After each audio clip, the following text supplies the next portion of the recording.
kromatografi lapis tipis prepatif, yaitu proses isolasi yang terjadi berdasarkan perbedaan daya serap dan juga daya partisi serta kelarutan dari komponen-komponen kimia yang akan bergerak mengikuti kepolaran eluen oleh karena daya serap absorben terhadap komponen kimia tidak sama, maka komponen bergerak dengan cepat yang berbeda, sehingga hal inilah yang menyebabkan terjadinya pemisahan.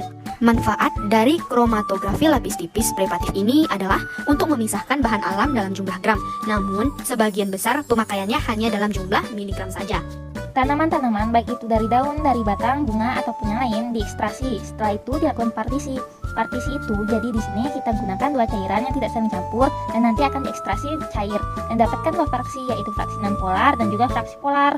Selanjutnya disederhanakan lagi senyawa menggunakan isolasi, senyawanya menggunakan kromatografi kolom. Setelah selesai didapatkan satu atau dua senyawa. Dan langkah terakhir baru digunakan KLTP. Jadi biasanya KLTP ini dilakukan di akhir.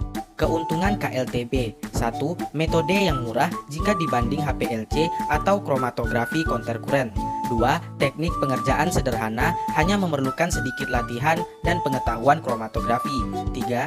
Suatu metode analitik yang bisa di-scale up untuk metode preparatif. 4. Produk natural dapat diisolasi dengan cepat dalam skala miligram hingga gram. 5. Pemilihan solvent dan sorben fleksibel. Solvent dapat diubah dengan cepat selama running. 6. Sejumlah besar senyawa dapat dianalisis atau dipisahkan secara simultan. Kekurangan KLTP: 1. Deteksinya kurang peka jika dibandingkan dengan HPLC.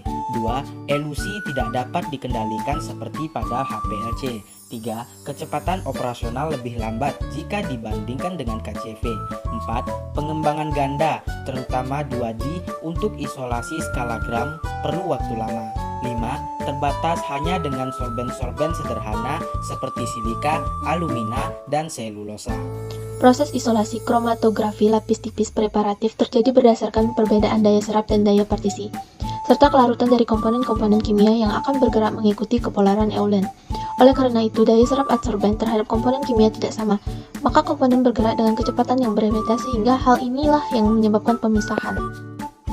Adapun komponen dari kromatografi lapis tipis preparatif ini pada fase diam, di mana fase diamnya adalah sebuah plat dengan ukuran ketebalan bervariasi untuk jumlah sampel 10-100 mg dapat dipisahkan menggunakan sorban silika gel atau aluminium oksida dengan ukuran 20x20 cm dan memiliki ketebalan 1 mm.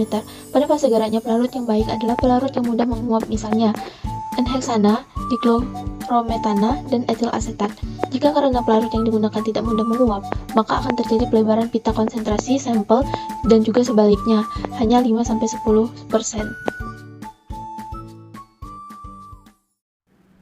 Jadi ini adalah contoh aplikasi dari KLTP ya teman-teman. Jadi penotolannya di sini tidak hanya satu, tapi dihabiskan. Jadi sampel yang kita punya kita cetolkan, ditaruh lagi di atasnya, lalu ditindih. Kemudian nanti jika sudah habis, barulah kita letakkan dalam chamber seperti ini. Jadi dielusi sampai batas atas. Kemungkinan nanti kita tandain menggunakan pensil, baru dikerok nantinya. Jadi senyawa yang akan kita ambil nanti kita kerok menggunakan spatel atau sendok. Nah, nanti hasilnya akan seperti ini ya teman-teman. Jadi nanti hasil kerokannya silikon ini mengandung senyawa, nanti kita recovery menggunakan pelarut yang sesuai untuk mendapatkan senyawa yang kita targetkan.